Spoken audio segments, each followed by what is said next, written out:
Hi මම ගෝසිත ලංකාවේ අපි ටිකක් අඩුවෙන් කණකෑමක් තමයි ඉස්සො කරේක කියන්නේ. ඒකට ප්‍රධාන හේතුව තමයි ඉස්සො ටිකක් උෂ්ණයි. අදමං වාල්ට අරගෙනවා උෂ්ණගතිය අඩුවෙන් මාරම රසට ඉස්සොකරිය හදන තවත් ක්‍රමයක්. ඉතින් අපි වැඩි කතා නැතුව බලමු මේ ඉස්සොකරිය හදන්නේ කොහොමද කියලා.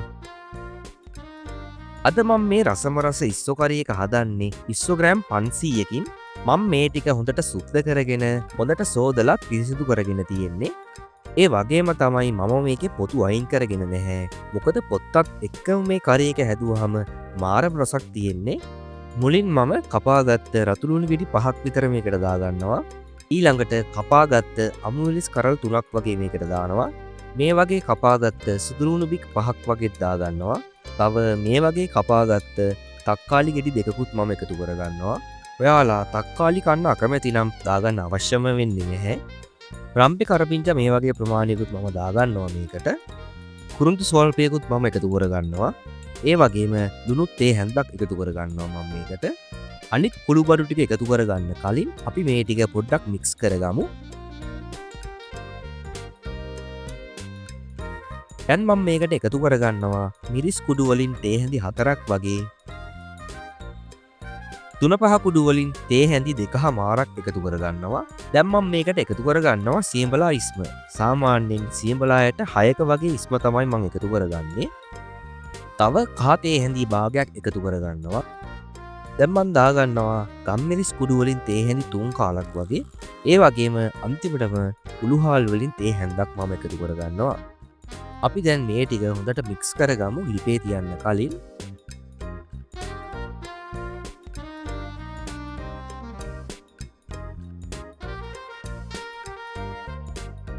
ඊළඟට මම මේක ලිපෙන් තියලා වතුර මේසැඳි 3ක් විතර එකතු කරගන්නවා.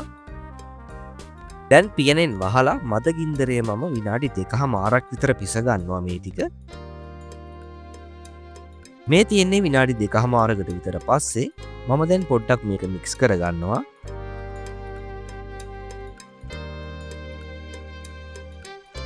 ඊළඟට පොල් කිරි ටික අපි දාගන්න ඕනි. මුලින්ම දිය පොල් කිරි වලින් කප් භාගයක් වගේ එකතු කරගන්නවා.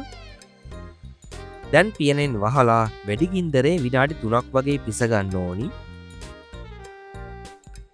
මේ තියෙන්නේ විනාඩි 3කට පස්සේ ඊළඟට මම උකු පොල් කිරි කප් එකක් එකතු කරගන්නවා.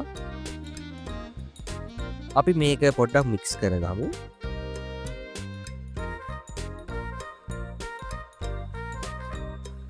දැන් ආයෙත් පියනෙන් වහලා විනාඩි 4ක් වගේ පිස ගන්න ඕනි. මේ තියෙන්නේ විනාඩි 4කට පස්සේ දැන් මම මේකේ ගින්දර පොඩ්ඩක් අඩු කරලා විනාඩි 1මාරක් විතර මික්ස් කරන ගමන් මම පිස ගන්නවා. මොකද එතකොට අපි දාපු කිරි කැටි වෙන ගතිය අඩු වෙනවා. දැන් මද ගින්දරේම ආයෙත් විනාඩි 3ක් විතර අපි මේක පිස ගන්න ඕනි. මේ තියෙන්නේ විනාඩි 3කට විතර පස්සේ සාමාන්‍යයෙන් දැන් කිරි දැම්මට පස්සේ විනාඩි 10ක් 12ක් වගේ මේ ඉස්සෝ ටික පිසගෙන තියෙන්නේ.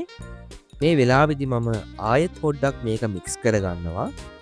ඔයාලට කැමති නම් දැන් රස පොඩ්ඩක් බලලා මදි නම් ලුණු එකතු කරගන්නත් පුළුවන්.